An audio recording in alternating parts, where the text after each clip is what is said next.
BJP ने CAA का unconstitutional कानून बनाया और रिलीजन की बुनियाद पर बनाया गया है, जो राइट टू इक्वालिटी के खिलाफ है। और इसीलिए मैंने उस कानून के बिल को पार्लियामेंट में फाड़ा था और हम उस वक्त भी खिलाफ थे, आज भी और कल भी रहेंगे। और हैदराबाद की पार्लियामेंट की जनता CAA के ऐसे काले कानून के खिलाफ वोट देकर तमाम पार्टीज को, बीजेपी को, दीगर पार्टियों को शिकस्त देगी, हराएगी। अभी जिस तरह से हम देख रहे हैं कि सब ये प्रचार कर रहे हैं, कांग्रेस के खुद के नेता भी ये कह रहे हैं कि फिरोज खान जैसे नेता कि पहले हम उनके खिलाफ लड़ रहे थे, अब उनके साथ लड़ने पर मजबूरी। एक बात सुन लीजिए, हमारा इस चुनाव में किसी से अलायंस नहीं है। तेलंगाना में, उत्तर प्रदेश में हम हमारी बहन मोहतरमा पल्लवी साहिबा के साथ हमने PDM बनाया। तमिलनाडु में हमने AIADMK के साथ हमारा अलायंस है। महाराष्ट्र में इम्तियाज जलील साहब बात कर रहे हैं, मगर तेलंगाना में हमारा किसी दूसरी पार्टी से अलायंस नहीं है।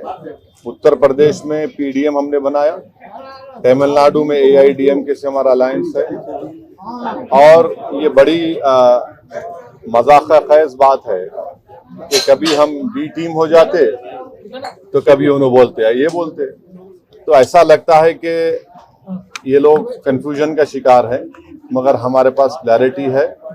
हम अपने काम पर, अपनी मेहनत पर और इंशाअल्लाह ताला अल्लाह की ज़ात पर कामिल यकीन करके हम इस इंतखाबात में हिस्सा ले रहे हैं। और मुझे यकीन है कि हमारे पार्टी के तमाम उम्मीदवार बहैसियत रुकने पार्लियामान MP कामयाब होंगे। सर, माधवी लता जी आरोप करते हैं कि आपके ऊपर, आपके यहाँ असेंबली पार्लियामेंट में तो तकरीबन 6 लाख से ज्यादा बोकस वोट है, जिसकी वजह से आराम से आप हर वक्त 3 लाख वोटों से जीतते हैं। ऐसा है, देखिए, आपको समझने की जरूरत है। कम से कम आप तो अपने आप को उस लेवल पर नीचे मत गिरा दीजिए। आप माशाल्लाह से एक जिम्मेदार सहाफी है, जर्नलिस्ट है, आप पढ़े लिखे हैं, आप थम्स अप नहीं है। और आपको मालूम कि हर साल जनवरी में नामों का इंक्लूजन होता है, उसके बाद लिस्ट आती है इलेक्शन कमीशन ऑफ इंडिया की तरफ से, मैं उसको हेड नहीं करता हूं। फिर हर एक को एक टाइम दिया जाता है कि वो ऑब्जेक्शन दाखिल करे। उसकी टाइम खत्म हो जाने के बाद फाइनल वोटर लिस्ट आती है। फिर इलेक्शन से पहले एडिशनल एंड डिलीशन की लिस्ट आने वाली है। अब आप बताइए, इससे मेरा क्या रोल है? और आप इलेक्शन कमीशन ऑफ इंडिया को आप गाली दे रहे हैं, इसका मतलब? तो ये ऐसा है, हर पार्टी आती है और चुनाव से पहले इस तरह की बात करते हैं, मगर रियलिटी तो कुछ और ही है। और इस तरह की बात करने से आप हैदराबाद की इलेक्टोरेट को, जिसमें बैकवर्ड क्लास के हमारे भाई हैं, दलित भाई हैं, अल्पसंख्यक समाज, मुसलमान है, क्रिश्चियन है, उनकी आप तौहीन कर रहे हैं कि वो निकल कर वोट डाल रहे हैं और उनकी वोट की वजह से सब पार्टीज को वोट मिल रहे और MIM को कामयाबी मिल रही। अच्छा, अब और कुछ आपको पूछना है? सर, तेलंगाना के चीफ मिनिस्टर एक नया मुद्दा उठाया सर, जो 60 साल पहले तो गवर्नमेंट जॉब था, जो 61 ईयर्स तक था, जो वैसे हुकूमत थे। आप बता रहे कि 33 सर्विस होने के बाद उसे रिटायर कर दिया। नहीं, मैं उस बारे में पढ़ा नहीं। अभी पढ़ने के बाद ही मैं कोई तफसील बयान दे सकता हूँ, अभी पढ़ा नहीं उस बारे में। सर, ये एक मिनट, बीजेपी जो कैंडिडेट है वो आपके लिबास को लेकर कमेंट्स कर रहे हैं। वो दाढ़ी रखते हैं, मूछ निकालते हैं, कुर्ता ऊंचा पायजामा पहनते हैं, इससे कोई मुसलमान नहीं बनते हैं, मुसलमान की आइडेंटिटी। तो ऐसा ही है ना, वो नरेंद्र मोदी ने भी कहा था कि लिबास देखकर पहचाने, उनका भाषण है। तो लिबास से नफरत है, मेरी दाढ़ी से नफरत है, टोपी से नफरत है, हिजाब से नफरत है, मेरे खाने से नफरत है, तो आपको मेरी वजूद से नफरत है। मगर हैदराबाद की आवाम नफरत को कामयाब नहीं करेगी, मोहब्बत को कामयाब करेगी। और जो लोग हमारी दाढ़ी के, हमारी टोपी के, हमारे हिजाब के, हमारी शनाख्त के, हमारे वजूद के खिलाफ है, जमहूरी तरीके से उनको एक बदतरीन शिकस्त देगी इंशाअल्लाह ताला। सर हैदराबाद कॉन्स्टिट्यूंसी के बाहुबली माने जाते हैं, तो आपके कौन, हिसाब से क्या मतलब आपका उसका? मतलब यहाँ पे नहीं आप नहीं बहुत नहीं strong hold है नहीं नहीं, उसका मतलब क्या है वो बोलो आप लगातार यहाँ से जीतते हाँ आ तो रहे हैं। आप ये बोलिए, लोकप्रिय बोलिए। लोकप्रिय है यहाँ हाँ पे। आप आपके बोलिए हिसाब से- लोगों को हम आवाम हमारे को पसंद करती है हमारे का, ये लफ्ज इस्तेमाल मत करिए हमारे बारे में। हाँ थैंक यू। सर आप ऑपोजिशन किसको मानते हैं सर आपके खिलाफ जो यहाँ पे? देखिए इलेक्शन जब आप लड़ते हैं तो आपके खिलाफ जो भी कैंडिडेट रहता है आप उनके खिलाफ इलेक्शन लड़ते हैं और आपको जीतना है, तो जितने भी मद्दे मुकाबिल आएंगे हम उनके खिलाफ इलेक्शन लड़ेंगे। अब जाहिर है मैदान में बीजेपी भी है, कांग्रेस भी है, बीआरएस भी है, दीगर और छोटी बीजेपी और ये सब लोग आ जाएंगे। तो हैदराबाद की अवाम ने हमेशा से यूनाइटेड तरीके से मुत्तहदा तौर पर मंजलिस को कामयाब किया है और इंशाल्लाह आपके बार मंजलिस को कामयाब करेंगे। और जैसा कि अभी आपने सवाल किया था कि हम आवाम से अपील कर रहे हैं हैदराबाद की कि CAA कानून के खिलाफ आप वोट दीजिए, महंगाई के खिलाफ आप वोट दीजिए, नौजवान जो बेरोजगारी उसका मुकद्दर बन गया, उनके रोजगार नहीं मिला, उसके खिलाफ वोट दीजिए, चीन हमारी जमीन पर कब्जा करके बैठा हुआ है उसके खिलाफ आप वोट दीजिए। तो ये मुद्दे रहेंगे। सर इजराइल को लेके मोदी सरकार ने एक एडवाइजरी जारी की है वहां पर जाने वालों को लेके, इसके खिलाफ क्या कहना चाहिए? इजराइल के ताल्लुक से मैं आपको बताना चाहूंगा कि एक मिनट जरा, गवर्नमेंट ऑफ इंडिया ने खुद गवर्नमेंट ऑफ इजराइल से और गवर्नमेंट ऑफ इंडिया जो है मिलकर उन्होंने एक एग्रीमेंट साइन किया, नरेंद्र मोदी ने और इजराइल के प्राइम मिनिस्टर के साथ, और उन्होंने गवर्नमेंट टू गवर्नमेंट ये वहां पर यहाँ से इंडिया से वो लोग एम्प्लॉयज को लेके जा रहे हैं।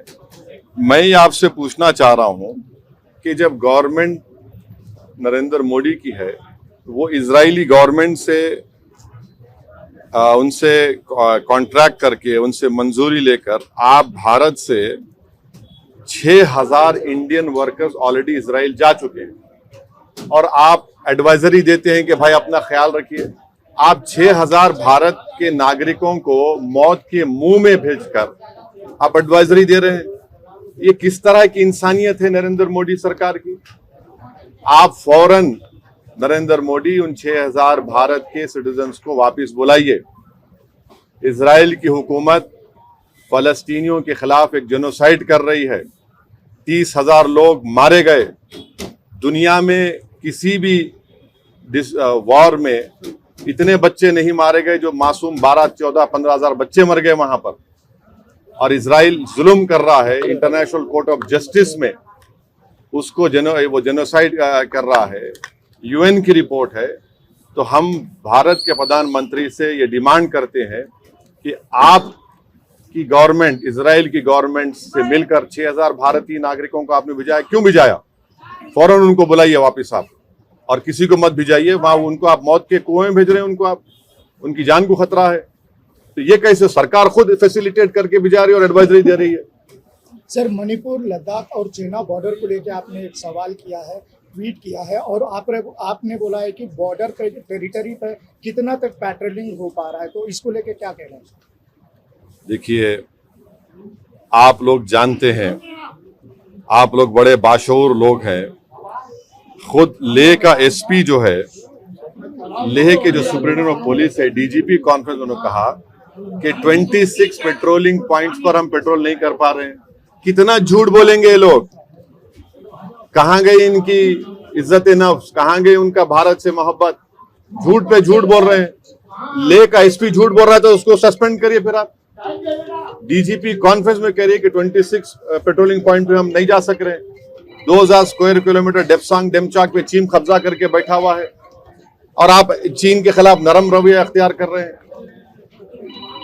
हो गया सर, हैदराबाद कॉन्स्टिट्यूंसी के अंदर आप डेवलपमेंट के फैक्टर पे बात करें तो लास्ट टाइम बीआरएस की सरकार थी, उन्होंने अच्छे खासे मास्टर प्लान्स लेके आए थे। तो आपको क्या लगता है कि वो प्लान्स कांग्रेस सरकार कंटिन्यू करेगी या बेहतर प्लान लेके आएगी? ये इंशाअल्लाह ताला, जहां तक डेवलपमेंट की बात है, हम डेवलपमेंट कराते आए हैं। और करवाते रहेंगे। अभी आप देख रहे हैं कि जब हैदराबाद में आज से 4 साल पहले डिल्यूज आया था, तो जिस इलाके में आज हम पद यात्रा किए वो तकरीबन इलाका पानी में था, मगर पूरे सिटी में आप GHMC के लोगों से पूछिए, सबसे पहले नाला वाइडनिंग का कहीं काम हुआ यहाँ पर हुआ। चंद्रायन गुट्टे में तो उससे पहले अकबरुद्दीन ओवैसी कराए थे। हम लोग यहाँ की जनता का शुक्रगुजार हूं कि उन्होंने आगे बढ़कर अपने घर को दिए और बड़ा नाला हम यहाँ पर तामीर किए। अभी भी आगे 2-3 बिट्स बाकी हैं, तो डेवलपमेंट के ऊपर कोई कॉम्प्रोमाइज MIM ने कभी किया ना करेंगे। और फिर नए चीफ मिनिस्टर को हमने उनसे रिक्वेस्ट किया था, रेवंत रेड्डी से, कि आप जो है ओल्ड सिटी में जो एक लाइन मेट्रो का रुका हुआ है, पूरा काम तो मेट्रो का ओल्ड सिटी में आ गया, सिर्फ एक लाइन जुबली बस स्टैंड से फलकनुमा का, तो वो खुद आए चीफ मिनिस्टर, आकर उसका फाउंडेशन स्टोन डाले। और फिर वो लोग एक एयरपोर्ट लाइन बना रहे हैं जो नागौल से LB नगर से, तो हमने उनसे रिक्वेस्ट की कि आप चंद्रायन गुट्टा पर उसका स्टेशन बनाइए। वो 3rd स्टेशन होगा, फिर यहाँ से मैलारदोपल्ली से जहाँ पर फिर एयरपोर्ट जाएगी। तो रोड वाइडनिंग के लिए भी मैं चीफ मिनिस्टर से मिलकर 200 करोड़ रुपए रोड वाइडनिंग के मंजूर कराया हूँ, सिर्फ 4 इलाकों के लिए। 200 करोड़ में काम शुरू हुआ है, उसको एक्चुअली चाहिए कम से कम 800 करोड़। तो 200 करोड़ में तो अब चेक्स जारी हो गए। तो ये डेवलपमेंट के ऊपर कोई कॉम्प्रोमाइज MIM पार्टी ने नहीं किया और हम हर जगह पर बिला लिहाज मजहब मिल्लत डेवलपमेंट के काम MIM पार्टी करवाती आई है और करवा कर रही है।